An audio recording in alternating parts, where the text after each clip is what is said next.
All right, here we go. Preparing to live stream the meeting. Stand by. Probably about 5 seconds.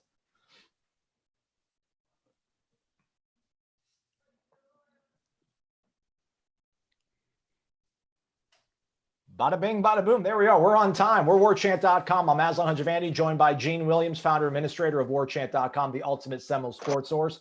Our managing editor, Irish O'Fell, and our senior lead writer, Corey S. Clark. If you're not a member of the tribe, warchant.com, that is, use the promo code warchant30. Gets you a 30 free day trial. Try it. You'll like it. You'll stick around for a long, long time. We're taking phone calls on this happy hour edition of the program on Warchant TV. 850-792-5730 is our call-in number. So feel free to call. We'll take your calls. We'll also take some questions from folks on YouTube, as well as our valued subscribers over on the Tribal Council of warchant.com. Gentlemen, I cheers you all with a frosty stainless steel bottle of water. I'm driving, so I'm going to drink responsibly. Where are you going? Where are you driving? Well, I'm driving the show, right? Oh, sorry. There you go. Come on. Gene, look alive. We're doing this live. We're here. How are you, buddy? There we go. There we go. Sorry about That.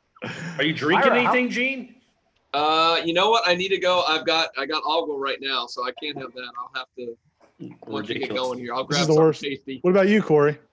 Yeah, it's vodka mixed with Sunkiss. This is the worst happy hour ever. We finally get our freedom. Drinking. And we're like, yeah, we're good. I'm drinking beer. Good. Is there this, you go, is this Ira. the same 12? Are you nursing the same 12 Nah, pack man. these last few, or just? I can show you. I've got a supply. supply. You going through them a little bit now? Well, the local grocery store had the BOGO red stripes a few weeks ago, so stocked up. Nice. I do have the beer fridge behind me. I could actually take the camera. It's right over there and take you into the beer fridge. We'll do it. All right. All right. You should. A All bunch right, of you guys beers. keep talking. I'm going to come over here and bring you to the beer fridge. A bunch of beers nobody can produce or want to drink. Yes, exactly. That's right. Somebody did comment on the first happy hour that we did when Ira had a comment about drinking sludge. And somebody LOL'd on the comments. Like, yeah, I'm not about that either. All right, we got the beer fridge. Am I going Maduro, the Night Swim, or the Cigar City Lager? What do you think, Corey? Which of those? A Night Swim. You got to go Night Swim. It's all right. Here we go. Look at that. I think that's a frosty lager, isn't it? That is not. Oh, that's too bad. Light and hoppy. Good on the palate. So right now over on warchant.com. It is a dark porter. Oh, all right. Dark that sounds tasty. By Coppertail Brewing. Very good. Very good stuff. Well, I'm either a Pilsner or a stout guy. I don't hang out in the middle. But anyway. I can't even drink Guinness. Like Guinness. You remember that time? I remember I was right for a decade after I drank Guinness that night. It's ridiculous. Just doesn't sit with me. You might as well drink MD 2020. I think I'd rather drink a little Mad Dog. Ira, you've been keeping us afloat per usual. You spoke to Josh Storms, Director of Strength and Conditioning. I think that's his official title. Is that what's on his business card, do you think? Yeah, I believe so. Yep, I believe so. All right. Yeah, so they're stimulating the economy. They're buying new equipment, right? Yeah, that was. Did you see somebody tweeted at him? A coach from another sport at Memphis tweeted at him and said, "You must have got that purchase order in before the pandemic." and he just responded, "Yeah, you know it." Yeah. The situation, I think he's never said anything on the record, and I'm not saying I got this directly from him, but Florida State's weight room, part of the reason they do want to renovate the Moore Center or build a new facility is that weight room is not ideal. There's some reasons for it. It looks beautiful, but it's not ideal. But they're trying to maximize space, the space that they have. And so that's why he invested in some of those machines that are actually 2-for-1s. They do, and you can explain it better than I did, but basically it's a machine that you can basically do 2 sets of exercises with the same machine, as opposed to having 8 racks of one and then 8 racks of another. So I think I looked them up. It looks like they cost like $3,000 each. Is it like a Bowflex? I don't think it's exactly quite like what a Bowflex. Aslan, if we just gave you a Bowflex, and that's quarantine life, would you use it? That's all you need, isn't it? You can't do like 12 things in one with a Bowflex? I'd use it. Actually, I'm more of a Nordic track guy, but I would use a Bowflex. I would steer aside and do it. But yeah, so that's a good thing. I mean, from my understanding, I'm sure they probably renovate at some point, but the gym that's in the stadium in the Moore Center, that thing was built like in 2004 or so, I think, right? Yeah, but it's kind of like like when the way I'd equate it is like the basketball training facility, the practice facility for men's basketball. When they built it for men's and women's basketball, like that was built in early 2000, right before Leonard Hamilton came in. And I remember talking to him pretty early on, and he was like, this is nice. It looks nice, but I don't know who built it, but they didn't know how to run a basketball program. Like it's not functional. And Do you hear that? Oh, Do you hear we got that? a call. We got a call. I'm pretty sure it's Gator Kirk. You already know. Nice. Let's light this. Come Let's on light in, the wick Gator on this Kirk. bad boy. Welcome on into the Hey, how the you War doing Chant today? Happy Hour. Actually, let me switch it over to me. Hey, it's Gator Kirk, isn't it?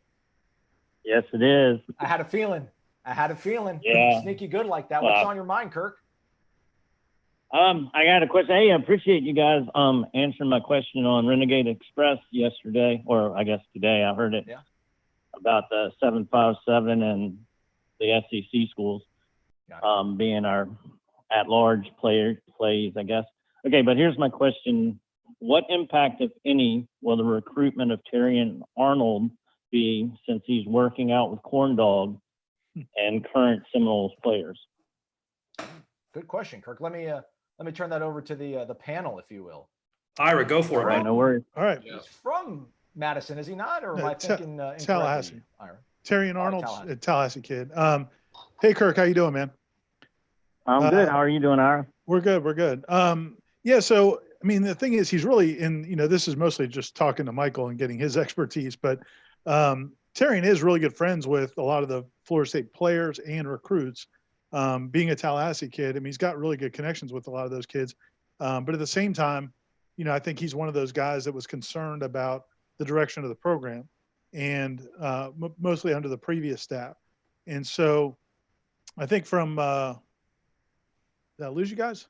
No, look at that. I'm Okay. here. What's Up going on on? the Oh, look at Aslan. You had me all freaked out. I was like, Sorry. I thought my Zoom crashed.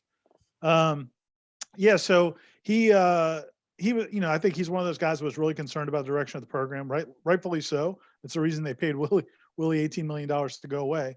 And, but what I think you're hoping for with Terrion Arnold is that he doesn't make a decision anytime soon.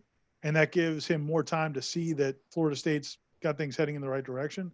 And as long as that goes, and if the product on the field gets better, the fact that he does have those relationships with the players and the recruits could be a good thing for Florida State. If he were to decide right now, I think Michael was saying he doesn't think it would probably be Florida State because he's just this new staff is winning him over. So I think if you want him in the class, you just kind of hope he waits a while and that Florida State shows progress on the field. And that's me quoting Michael, basically. There you go, Kirk. Okay. Well done, Ira. Okay. One more question. I know God, I wish I had his name. He's the guy he's from Florida. He just decommitted from Virginia Isaiah Tech, Walker. and he's a quarterback. I know his first name begins with a D. Oh. I know that's more of a Michael Langston question, but have you guys heard if we've reached out to him? I know he's a 2021 prospect. Yeah, no, I don't. I know who you're talking about.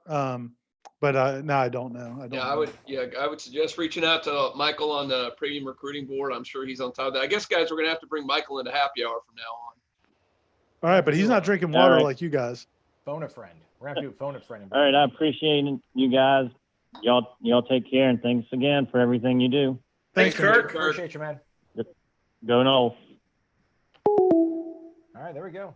Good job, Ira. Way to go, man. I felt like that was like the movie Old School. And then, Will Ferrell, like Frank the Tank, has to take the question for everybody. He's like, I got this. Yeah. I think empirical evidence shows that the globalization of economic development. And then, boom. Just fake it till you make it. There you go. So Gene, what do you have in that sniffer glass? Does that enhance really the flavor and the bouquet of everything in the palate? Yes, the way it's supposed to work is for some of the higher alcohol beers and the darker beers. Supposedly, it's somehow, I don't know if it's like fermenting it or whatever it is, but that's how you're supposed to drink it. I don't know if you've ever seen there's like different one, the Pilsner glass. So I know, you're a big Pilsner guy, right, Aslan? Yeah. So Oh, those should be slender. the tall, skinny glasses, Yeah.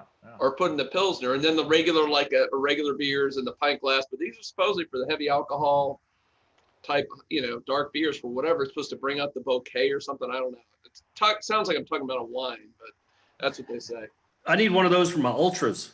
That would look sharp. Just do one of these things with my drink, with my cup, with my Or some malt liquor probably goes well in here. Hey-o. smell it first.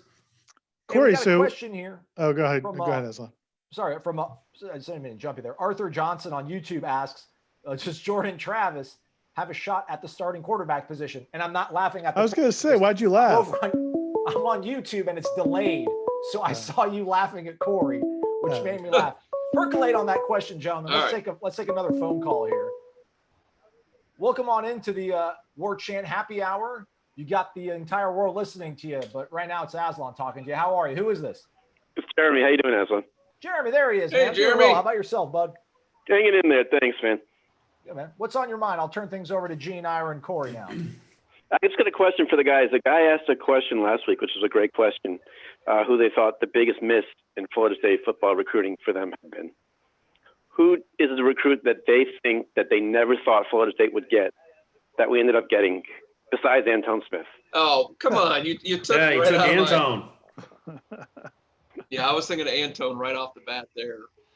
Man, I don't know. Was it Corey? You may remember this. Did Anquan Bolden, was he one that didn't even visit? Was he the He one took unofficials. Yeah, but he had never okay, been not on an official visit, he official, committed.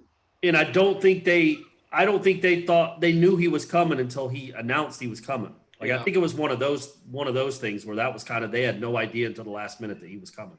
But he wasn't. Yeah, I don't know that he had ever taken an official visit either.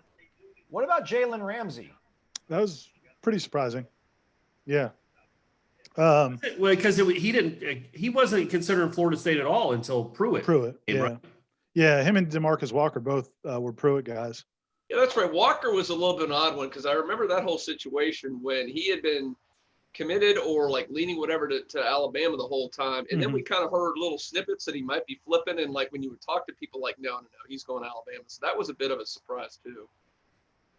Yeah. I mean, those are both definitely surprises. The question is, I'm trying to think of all-time surprises.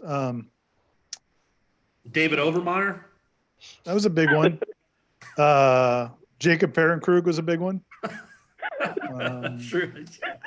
We shouldn't be naming people that should have never come to Florida State. Why aren't you bringing up Jeff Barnyard? Come on, if we're going to go that route. We Yeah. stole Jeff Barnyard out of Louisiana from LSU. You know who they got? And I almost say it in jest, but remember Percy Harvin was I thought he was supposed to be a Florida State guy, and then he went to Florida. And then they got his teammate, the other wide receiver. Oh yeah, the Damon McDaniel.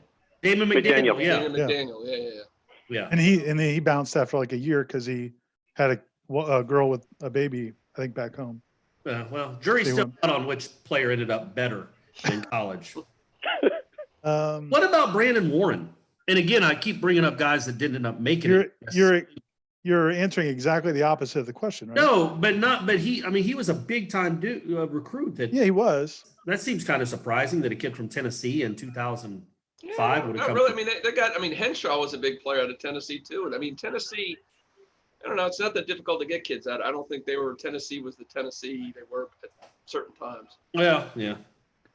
I'm trying to think.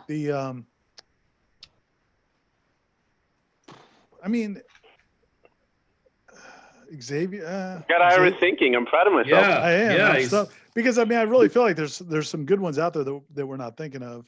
It's hard on spot. David Warren, 97, had to be a big one. That's pre-me. These guys, Corey and Gene would. Yeah, that was big. I thought I'm trying to remember his recruitment. If Florida State thought they were getting him at the time, because obviously he was from Texas, and I think the Texas schools were down. FSU was high at the time. It's always tough Marquette to Smith out of Texas, but they did it. And I know Marquette Smith was a did it with huge Marvin deal. Wilson. Not too Yeah. long ago. Well, Myron Roll, New Jersey. Yeah. Definitely. Harvard caliber. Yeah, I just think he was an earlier. I was trying to think of signing day surprises. Well, you talk about Lorenzo Booker. Supposedly he was going to Notre Dame according to Lemming, so that's a surprise. Yeah. Your best friend, Gene. Yeah. Jeremy, I am going at some point during this thing. I'm going to come back and I'm going to give my right answer. So I'm reserving the right All right. to come up with another answer because that's a great question. You have the right to, Ira. Take care, you. everyone. Thank you so much once again. Thank you, Jeremy. buddy. Thanks, Jeremy. Take care, man.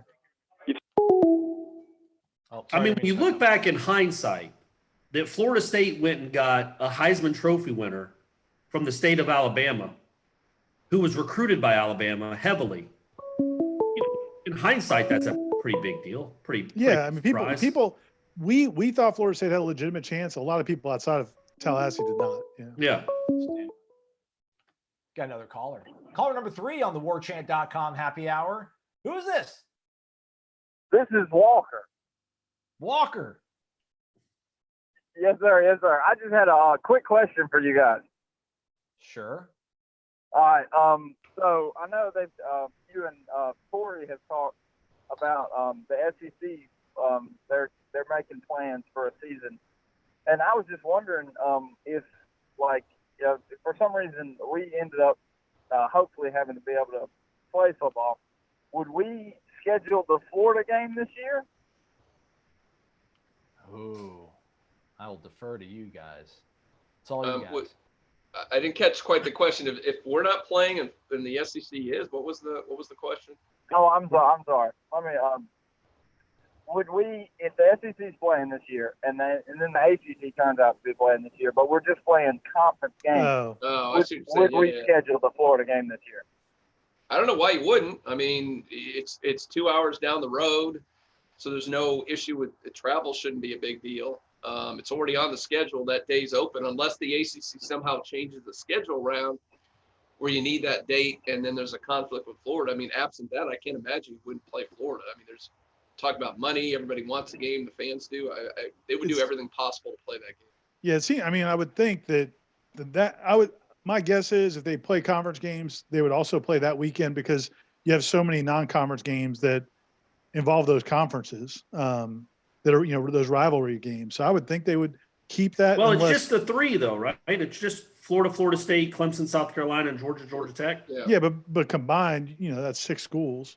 I got you.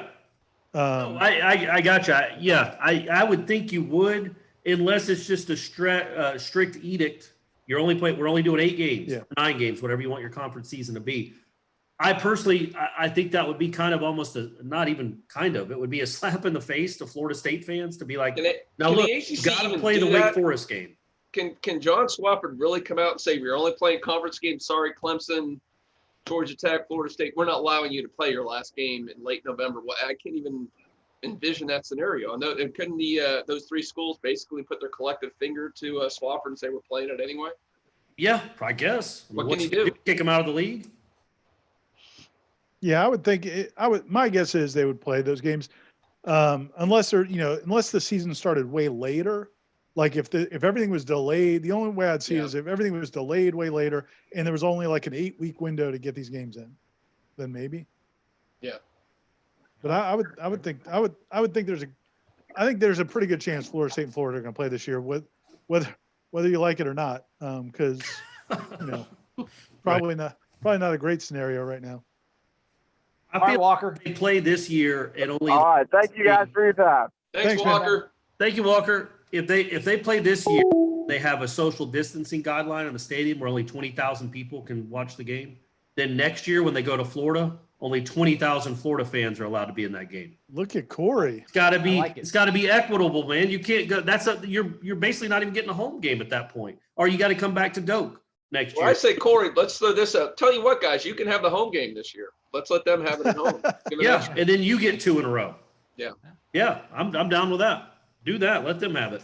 You guys are thinking now. I like this. I like it when you guys don't drink beer. That's right. Well, Gene is drinking. Right. Well, he's saving. Corey's got vodka, so yeah, he does. He's going hardcore. I forgot who asked the question though. What was the YouTube question? It was about, does Jordan Travis have a chance? Arthur Johnson asked, does Jordan Travis have a shot at the starting quarterback position? I think everybody's got a shot, right? I definitely think he has a shot at it. He's a guy who can run. You don't have a great offensive line. Now, it was weird in practice because it seemed like one practice he threw pretty well. And then was it the last practice you didn't throw? It wasn't throwing. The only day in pads he didn't throw. Which was weird. Yeah. But no, I think he's got a good a shot as anyway. I remember we had that question asked to us when we spoke to one of the clubs, I forget what it was. It was a Jacksonville club, and we spoke in the recruiting tour with Michael Langston. And Michael came out, his opinion was he thought Jordan Travis, he said he in his opinion, he's the most likely guy to be the starter. I couldn't disagree with him. I mean, if he can throw a lick and pick up some of the offense, he can definitely run. So Yeah. why not? Hey, yeah. All right. Just go win the job, buddy. I tell you what, boys, this Diet Sunkiss is running through me. I'll be right back. Thanks for sharing, Corey. Once he breaks the tap. Yeah, just leave the camera there, though. We don't need to hear the toilet flush. Joseph Arnold would like to hear the crew's take on recruiting aside from Michael, even though he is the man. This seems to be He is the man. a kind of a chicken. Yeah, he still is. It's like a chicken egg thing because, I mean, Florida State's not highly involved, it seems like right now, with Rivals 100 guys, 5-star guys, but they're in the sort of unenviable position that they really have to put something in front of families and student athletes to win trust and to tell, create marketing for themselves, because right now, really, what are you selling? I mean, well, Willie and then had a good first class, but Willie sold like hope and his charisma and was coming, 1 year blip with Jimbo in 17, but this has been like a 3-year pattern. So, and then they got screwed. They need to win games, right? And then they got screwed with the dead period in February, which was new. They haven't had that before. So they weren't able to get kids on campus in February. Then when they opened up in March, remember they were rifling kids through Tallahassee. I mean, they had kids come in.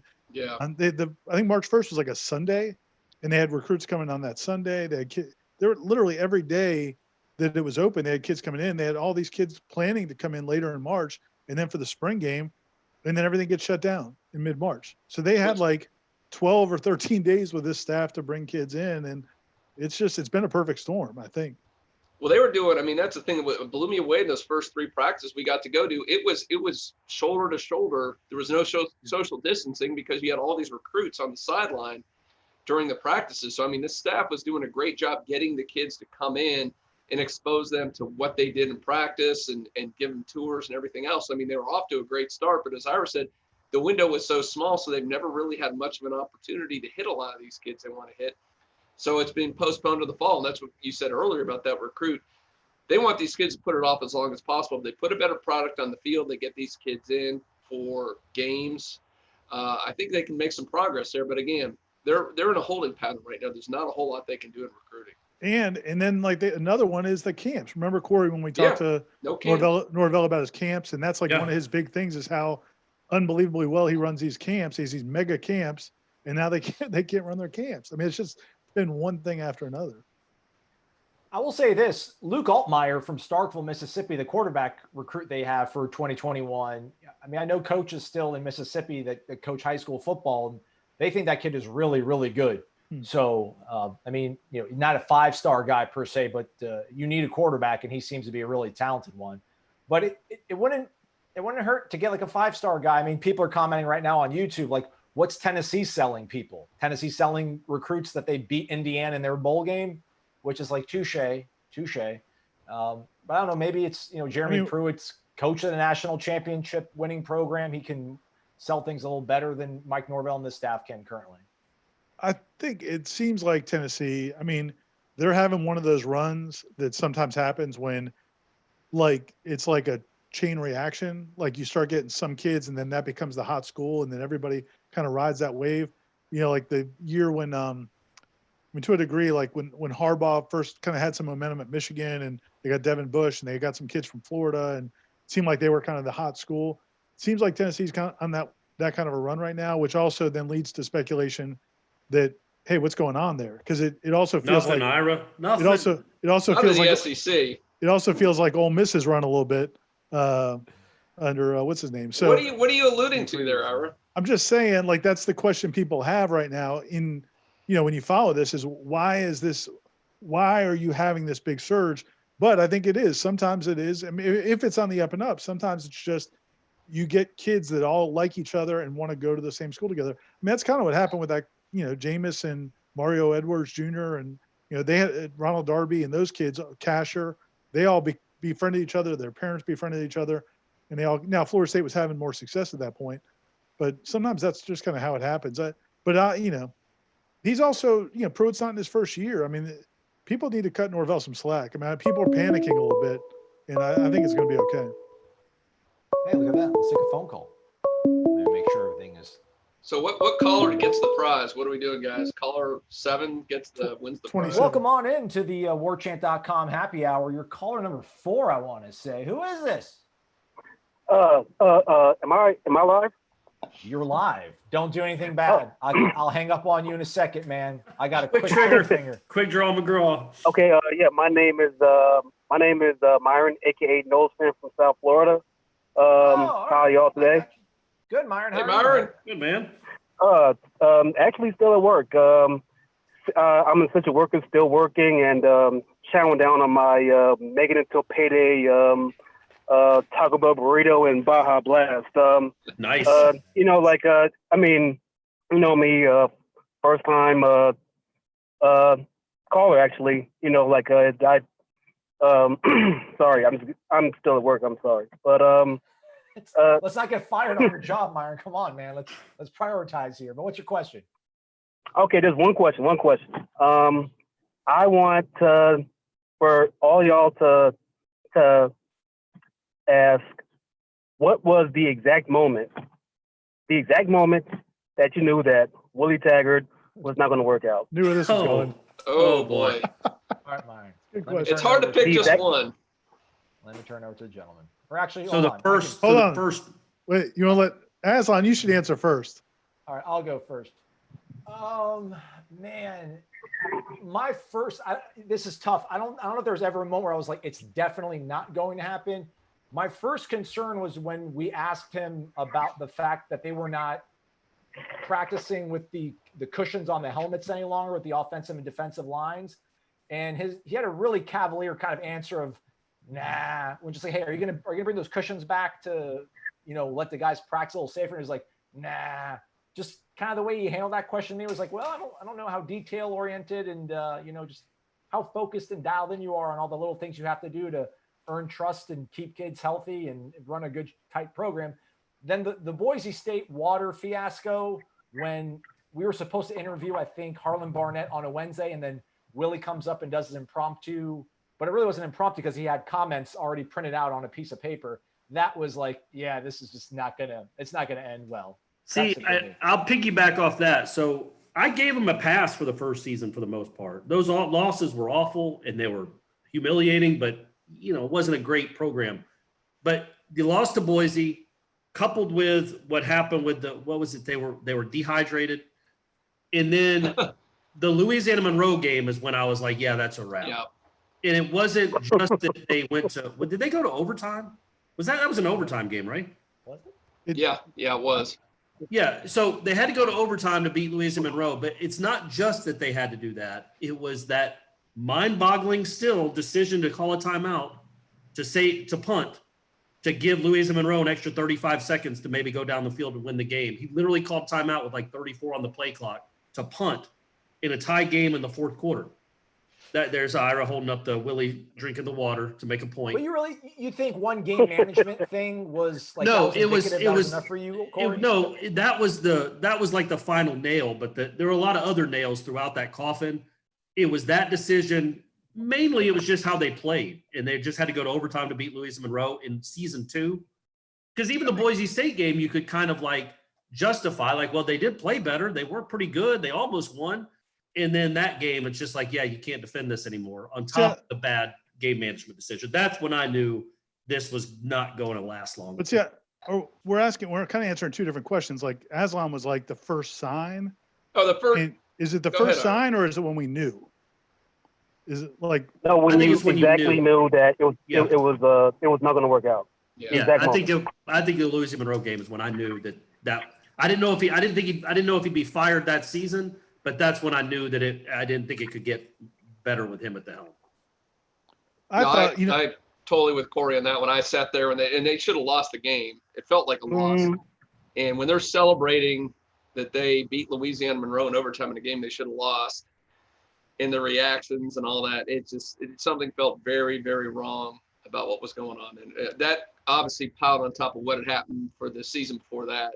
Yeah, I kind of knew at that point. I'd say the very first game was the first sign when Willie Taggart came in that press conference and looked shell-shocked when that offense could do absolutely nothing against Virginia Tech in his very first game. I go, this is weird. He seems like he was totally baffled that this happened. Like he had no clue. I'm like, how do you prepare all season for this game, have all this excitement and enthusiasm and optimism, and then this happens and you seem like you had no clue it was going down that way? So that seemed a little odd to me, because at least I guess we're used to Jimbo Fisher seemed to always kind of have a clue how things are going to play out. He seemed to have no idea. Yeah, I mean, it was kind of a gradual thing. I think, early on going into the Virginia Tech game, I remember just talking to a couple of friends of mine that he seems so confident, and that just bothered me that usually good coaches are worried about everything that could go wrong. Willie seemed to just think everything was going to go well. Well, in fact, I mean, one of the things we heard from practice during camp was that they were practicing like the swag surfing stuff. They practiced it. Like it was something they actually took time in a practice work on. And I was like, 13. Like, you can't have taken care of everything else. So that concerned me. But on the flip side, because of Florida State's situation, because of the buyout, and because of excuse me, the circumstances with President Thrasher expected to retire and David Coburn being like not really a long range AD, I just thought that they were stuck with him no matter what, until there was a day of practice last season, early in the season. It might have been preseason, or it was either in preseason or once the season started. But there was a day in practice where, like, and you guys will remember this, but like half the team came in like in shells, and then half the team started coming in full pads, and then players were like, wait a minute, are we in pads? Are we not in pads? And it was just, we were all just standing there looking at each other like, is this really happening? Like, I've seen a lot of crazy stuff. I've never seen half the team not know if they're in pads or not, and players are going back to change. It was just crazy. And that was kind of like, I was like, man, this just isn't this. I don't know what a good program is supposed to look like. It's been a while, but this is not it. But the problem was we also, like, we all thought that they were stuck. Like, I don't think any of us expected they were going to write the check to let them go. So, but they did. All right, Myron. There you go. Thanks, Myron. Thanks, Myron. Okay. Thanks, also, buddy. one more thing. To Gene Williams. I don't know if you remember me, but I do, Myron. years ago, you came down here for like a little meet and greet, Palm Beach, and right? and a little meet and greet down in Pompano Beach, and I got caught saying something I shouldn't have said to a FSU assistant. Gene should know what I'm talking about. I still tell that story, Myron. Yeah, I know exactly what you're talking about. You know what? Last year, me and this assistant, who shall remain nameless, you recognize who I was. We talked about it, and we made up. So, Gene, please stop telling that story, please. All right, I don't mention your name ever, Myron. Trust me, I don't. But that was I'm glad you and that not to be mentioned coach had made up. So that's great to hear. Was it Jody Allen? I wish it was. I wouldn't have felt as bad about it. It was not Jody Allen. Yeah. I can't wait to hear this story and nobody else. All right, it's your secret. All right, thanks, Myron. See you, Myron. Thanks, man. Take care. All right, love the show, and go as always. Go Noles. Thanks, man. Thanks, buddy. All right, I'll Gene. say that one later off the air. Gene already polished off his beer, man. I know, it went fast. It tastes great. The night swim. Good call.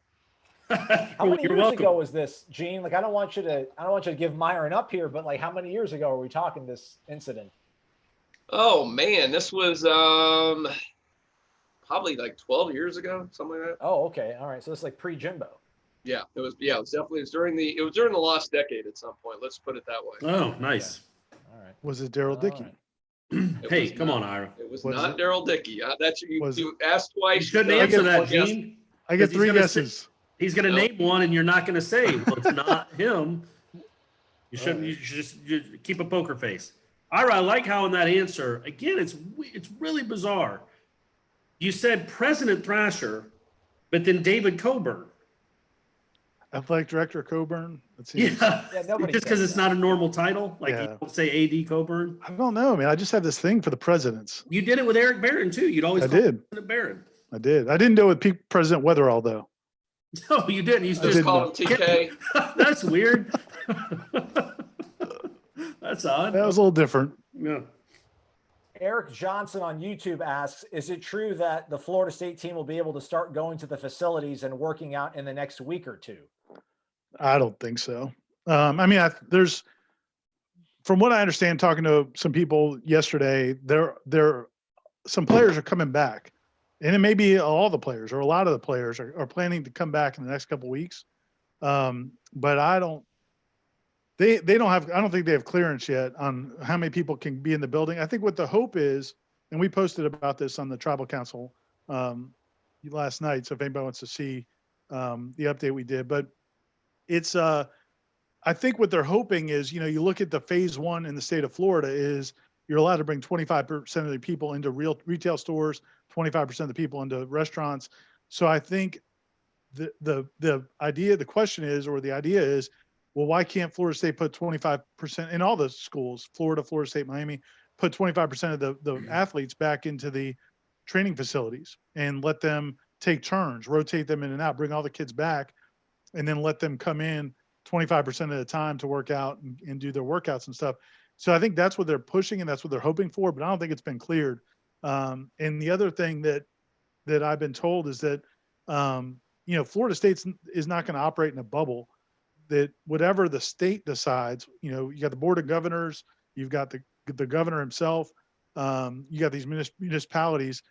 Even if Florida State's officials want to do that, they've got to get that cleared by all those people. And it's probably going to be the same thing for all the schools. So Florida State, Miami, FAU, they'd have to I guess maybe the South Florida schools, maybe they can handle them differently because they're handling them differently on the state level right now. But the idea is that they want to give the same opportunities to all the schools at the same time. So I don't think anything has been approved, but kids are coming back. I think players are planning to come back in case that gets passed. And if not, they'll just be in town if they already have apartments anyway. Like my kid goes to another university, my daughter, and we're still paying for her apartment. She could go there if she wanted to, but there's no reason to right now. I wonder how many guys ended up leaving, like I think percentage-wise. Some have gone back and forth. I think most everybody went back originally. I think what they told them was spring break. Yeah, and I think what they told them was if you leave, you're not gonna be able to come. If you come back, you got to be quarantined or whatever. So some kids have gone back and forth. Some kids have been here for a while, but it's a smaller percentage. Oh shoot! Oh, we lose the call. Aslan, way to go, dude. What are you gonna do? What are you gonna do? Yeah, I remember when everything kind of started happening in March, the first thing was like no group gatherings of more than 50. And I was like, well, that's going to throw a wrench into things, but you feel like you could still run a practice if you were allowed to have 50 guys out there at a time. I mean, you could do like 2 split sessions, but when they moved it down to 10 groups of 10, then that obviously was the backbreaker. But to your point, if they start, doing the soft open and 25% capacity at restaurants, hopefully they'll allow a football team to gather in a number like that. But I guess that's kind of encouraging that players are starting to trickle back. I feel like they could definitely work out. I don't know if you could do a full, not that you'd be practicing in May anyway, but I don't know that you could actually practice with like cornerbacks up in receivers' faces and linemen going up against each other right now. Well, what's funny is that when I did that story on Corn Dog, Michael Cornegay getting those kids out there, he's been bringing like groups of 9 players in himself. So they only have 10 players on the field. Well, one day some offensive players heard they were going to be at a certain park. And so they showed up to do some quarterback and receiver drills. Like they're not part of the workout, but they just went to that park and they were just doing some passing stuff. But now you had the 10 defensive players that were working out with Cornegay, and then you had 4 or 5 offensive players over here. So now you got 15 kids that all are wearing FSU gear, and the cops actually showed up. Oh, really? Yeah, and they had to explain, no, we're not. They just showed up. So I think the offensive guys had to leave. And they can't, you just can't. There's more to it than just whatever they want to do. Yeah. All right. Let me see here. Let's go back to let's see what the people on YouTube are saying. Oh, they're still arguing over recruiting. That was on Wednesday's show, everybody. Hey, yeah, we'll bring Michael back. So save it. Somebody says Clemson proved you don't need a top 3 recruiting class to win a national title and become a power. Top 10 to 12 classes and develop them once they get there, says grind hard. I mean, yeah. I mean, Yeah, some of the best classes for FSU were around that 6 to 10 range. But and the consistent thing of those classes, you go back and look at them. There's a half dozen 3 stars that pan out are really good, and a lot of 4 stars pan out. It's not all, everybody's focuses on the 5 stars. But man, it's that those middle guys. If you get them to come in and you find them that they're better than their rank, which is, it happens all the time, and you develop them. I mean, that's where you get the great recruiting classes. I mean, how many, PJ Williams and those kind of guys are major contributors and big time players that were not 5-star type recruits. Well, you got like somebody like Tamarian Terry, who wasn't a 5-star recruit, or Keyshawn Helton. I actually just did this research for something I'm going to do later, maybe tonight actually. So I was kind of comparing the 2020 team, what's going to happen, we assume, to the 2010 team. I thought it made sense because it was Jimbo's first year as the head coach. To be honest with you, it was a very similar roster when you break it down. I looked at it. So Florida State in 2010 had 32 different guys that started a game in 2010. They had 12 3-stars, 13 4-stars, and 4 5-stars. So basically 17 blue chip guys out of the 32. Now, one of those was not Christian Ponder. He was a 3-star. But then you look at the 2020 class and guys that have started a game already for Florida State that are returning. You have 21 guys that are 4 or 5 stars. So you have 10 3-stars and 0 2-stars. The 2010 class had 3 2-stars that played and started. So it's the roster makeup isn't terrible. And when you look at the O-line that they had in 2010, obviously you guys remember it had Rodney Hudson, but none of those other guys. You had Spurlock, you had Henry Orlis, you had Datko, you had Brian Stork for a few games, you had Ronnie Sanderson for a few games. I think I know this isn't really addressing the question of a national championship, but this roster could be a 9-4 type team. I think with the amount of with the roster that they have right now. I mean, you have more 5-stars than you did in 2010. You don't have quite the young talent maybe that you did that year, but I don't know how much Telvin and LaMarcus Joyner contributed in 2010 as freshmen. You know what I mean? So I think you could do this. Roster isn't awful by any stretch of the imagination. They have just in guys that have started. They have 21 4 or 5-star guys, and one of those isn't Tamarian Terry, who's been playing like a 5-star. Can I tell a funny Ronnie Sanderson story real quick? Absolutely. No, who doesn't love a funny Ronnie Sanderson story? Not until Gene gives us the dirt on that assistant coach. So one day we were in Gene, you might have been there. I'm not sure if you were there, Corey, or not, but I was there. Oh, you were there? Yeah. So we were in the old interview room. They used to have where the digital media staff is now. That used to be our interview room. And we were interviewing players, and sometimes they would bring players in, but like I think it was a couple that we asked for Zebri Sanders, but they brought in Ronnie Sanderson. Sweet Zebri. And none of us had ever interviewed Zebri Sanders, and none of us knew that it was Ronnie Sanderson. Well, Zebri Sanders apparently played, was it the violin or the cello or something?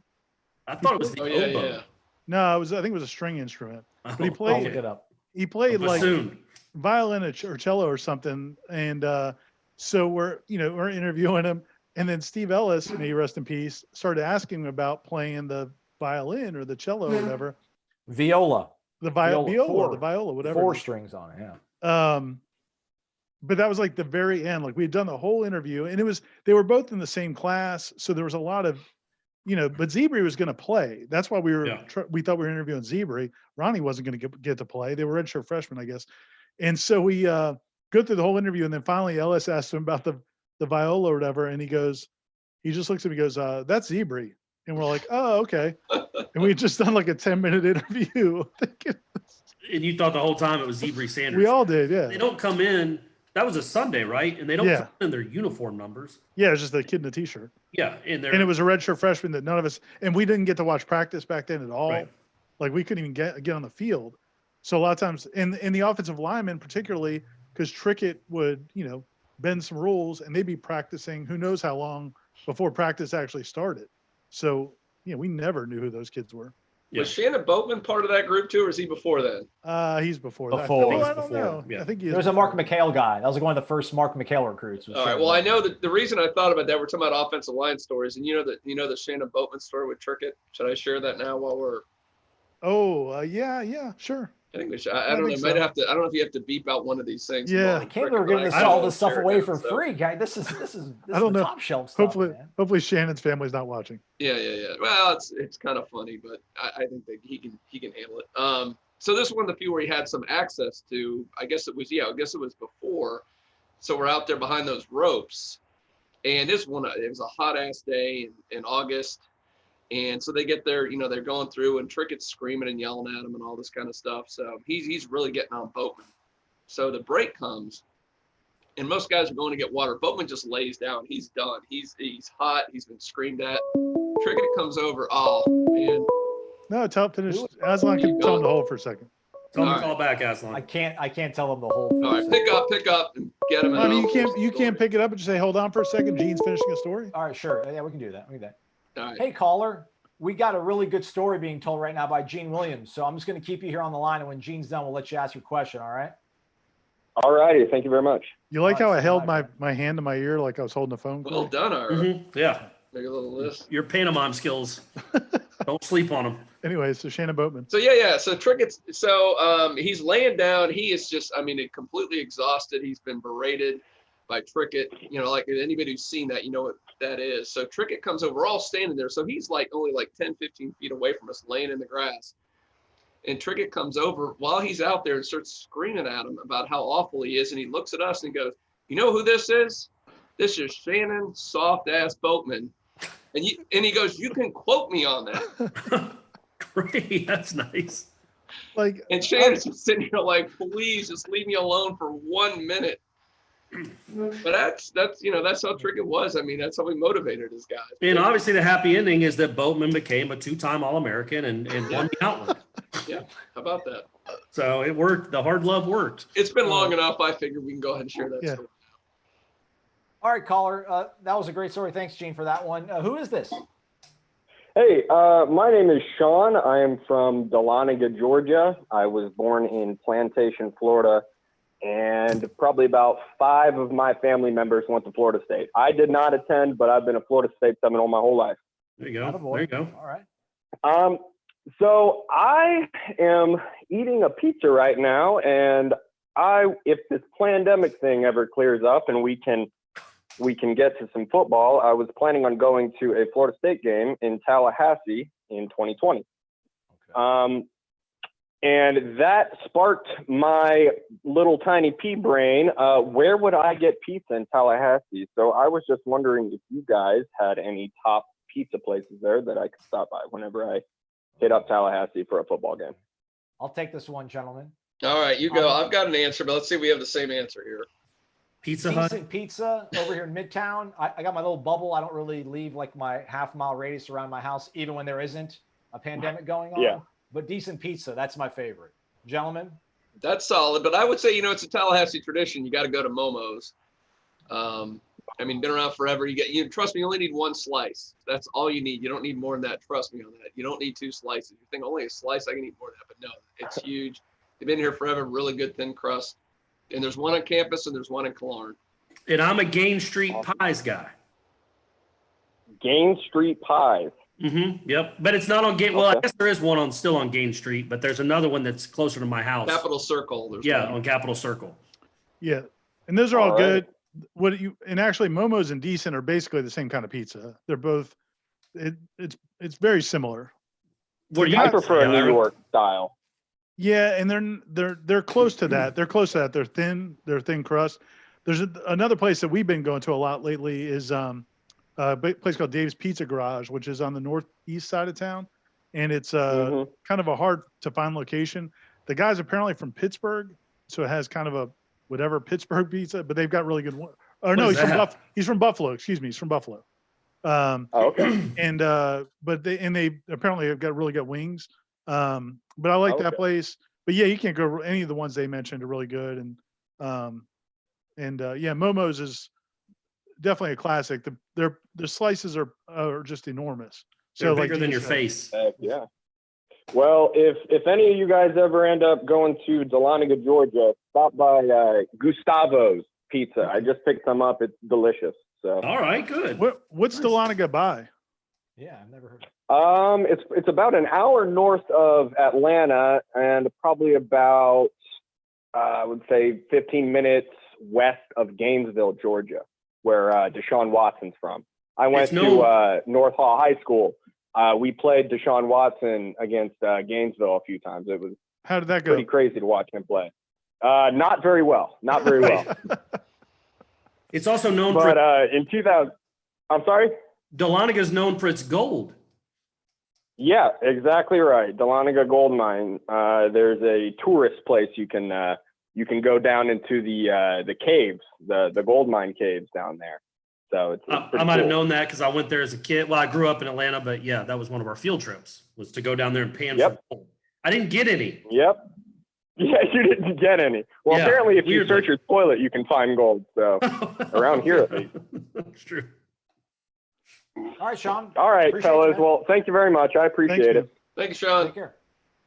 Bye. So Sean clearly works at Gustavo's Pizzeria.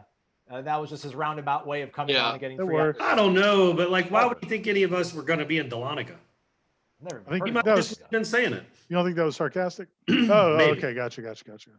So, what I was going to ask, Gene, we talked about this on Wake Up War Chant. We've got to come up with a dollar number for our first name and image and likeness sponsor. We've got to figure out how much we're willing to pay to get one of these kids to. Well, Corey, you're the creative guy coming up with names and slogans and stuff. So I'm going to ask you with that. I'll do a little bit of this. I'll pay the money, but I mean, you got to come up with the. No, I'll come up with the whole plan, the whole marketing plan. But we need a dollar amount of how high we're willing to go. Because I said 600,000. I don't know what the market is. I got to see what the market is. Well, it has to be a 5-star O-line. Good business. You got to know what the going rate is. So I'm thinking we can get like a third string offensive lineman for like a free subscription, right? That's what I was going to say. Like $600,000. How am I going to explain to Kim I'm out of work? Sorry, baby. You're gonna point to that left tackle every Saturday and go, look, it was well worth it. No, 5-star, we might have to bump that up a little bit. That's what I'm saying. We got a couple questions over from YouTube. Sorry to cut you in there, Corey, but welcome to the Terror Dome. Let's see here. Nathan Williams says he has a question. With this new staff, which coach do you guys think will be gone by next year? I guess he's probably thinking like in a positive way, like bigger, better things, greener grass. I'll go with the rushing guy, TJ Rushing. Well played. Were you making a play? I wouldn't say 1 year. He was the Russian guy was here. Yeah, that's right. That's right. He was here for a couple weeks. Can we just say the first one go, not in 1 year? That's really fast. But I mean, wouldn't it be the best thing for Florida State if he left quickly? Would be Dillingham, right? Which means the offense would be flourishing, and then someone would hire him. So I mean, I think that would be the best sign if Dillingham was probably the first one to jump ship. Let me ask you this then, Gene. If you would have been told before the 2018 season that the offensive coordinator, Walt Bell, was going to leave to take a head coaching job, and it was UMass, but if you would have heard that in August, what do you think like Florida State's record would have been? Oh, I mean, yeah, how often does a offensive coordinator work for the worst offense? I mean, a lot of the statistics, it was the worst offense in college football, get a head coaching. That just doesn't happen. So I mean, yeah, I would have bet the farm on 10 wins probably. Yeah, it's crazy how that works. But I mean, your sentiment's right though. I mean, I think for fans, if Kenny Dillingham's somewhere as a head coach, then you're like, okay, well, this offense probably got going. I like that. I think we were asked this, I think maybe a few weeks ago, and I think you said David Johnson, right? I don't remember saying that. All right. Put words in your mouth. Yeah, fighting words. I'm projecting onto you. All right, hey, let's take this might be our last call. Let's take it. We got another one from Virginia. Let's see who this is on. Hey, welcome on into the War Chant Happy Hour. Who is this? This is Kat. Kat. Hey, Kat. Yes, sir. All right. Well, thanks for calling into the show. What works out is that we usually have you ask your question. I'll turn it over to the smart guys, Gene, Ira, and Corey. So with that said, the floor is yours. Kat, what's on your mind? Okay. What I was wondering is if you think that the ACC will realign their division for football. Okay. Corey, I think, Ira, you're the one kind of leading the charge on this, right? There's two separate issues. There's the long-term issue, and you know, a lot of people have been wanting them to realign the divisions for a while, particularly to get Florida State, get Georgia Tech into the Atlantic and move maybe BC, you know, or do something to get Georgia. The big thing for a lot of Florida State fans is to get Georgia Tech in the Atlantic. Every time we've talked to anybody at the ACC, they just completely dismiss it, and that no presidents want to do it, no athletic directors want to do it, nobody wants to do it. I don't know why that is, but because of what's going on now in the short term, because of the pandemic and reducing travel, you know, I think everything's on the table. And the one thing I've heard from a lot of people is travel is going to be a big issue, not just for 2020, but, you know, going forward, especially in a lot of these other sports. You know, you talk about the spring sports where there's, you know, baseball and softball and tennis, and, you know, do you really need teams traveling from Tallahassee to Boston and wherever else? So I think there's, if it was ever going to happen, I think this may cause it to happen. But before this, they showed just no interest at all in changing the divisions. How about one division with everybody, Virginia in the south of Virginia, and then another division with just Boston College and Pitt and Syracuse, and just let them play each other over and So over? Corey, I don't mind going to Pitt. That's a fun trip. I know, but nobody cares about those programs in those cities. I know. None. Syracuse football doesn't resonate. Can we put Wake Forest with them too then? Yeah, throw Wake in there too. Throw Winston-Salem in there. I do think it doesn't make any sense with the Georgia Tech thing, like why they wouldn't be with Florida State and Miami and NC State, and it just doesn't make any sense. In Clemson, they play Clemson every year anyway. It makes no sense that they wouldn't do that. But yeah, don't you think that? Do you think that's likely, Ira? I can't imagine it would be that involved behind the scenes to just say, hey, Louisville or whoever, hey, Wake, you're now in the Coastal. Georgia Tech, you're now in the Atlantic. Here's a new schedule. Yeah. So, Kat, do you have a plan of how you'd like to see it happen? No, I just was, you know, wondering what you guys thought about it since all this is going on with the travel and whatnot. I think there's a decent chance. I really do. I didn't. If you had asked me 6 months ago, I would have said no, because they just dismiss it every time it comes up, and usually it only comes up from the media or the fans. But yeah, it wouldn't surprise me at all if they do it now. Well, in addition to let me throw out the financial, not only what's going on with the virus and trying to limit travel, but I mean financially. Yeah. It's, and I don't know, Ira, you made them the numbers. I'm sure Florida State traveling to Syracuse when you're bringing these sports, I mean, that's got to be a tremendous cost. There's not even like a regional airport. I mean, you got to jump through a lot of hoops. It's got to be super expensive. Or you could, most of these sports, just take a bus trip up to Atlanta to play Georgia Tech. It just doesn't make any sense to me. I'll say the one thing funny on this was I remember one time asking Jimbo Fisher about this. And at the time, Ira's favorite coach was the head coach for the Yellow Jackets, Paul Johnson. And Jimbo said, you know, something double hockey sticks, no, because he didn't want to go against Paul Johnson and the knee chopping. But I mean, he's gone now, so I think that impediment's out of the way. So what would it take to make that happen then? Well, you know, we all talk about the commissioner of the conference and John Swafford as he's in charge, but he's really not in charge. The presidents of the schools actually make the decisions. But it's kind of like, but we say that, but it's kind of like if you've gone to a school board meeting or city council meeting, like the elected officials are there, but then whoever the employee, like the person who does the day-to-day work, like in a school board, they're elected, but then there's a superintendent who might not be elected, and he'll be the person that actually tells them what he thinks they should do.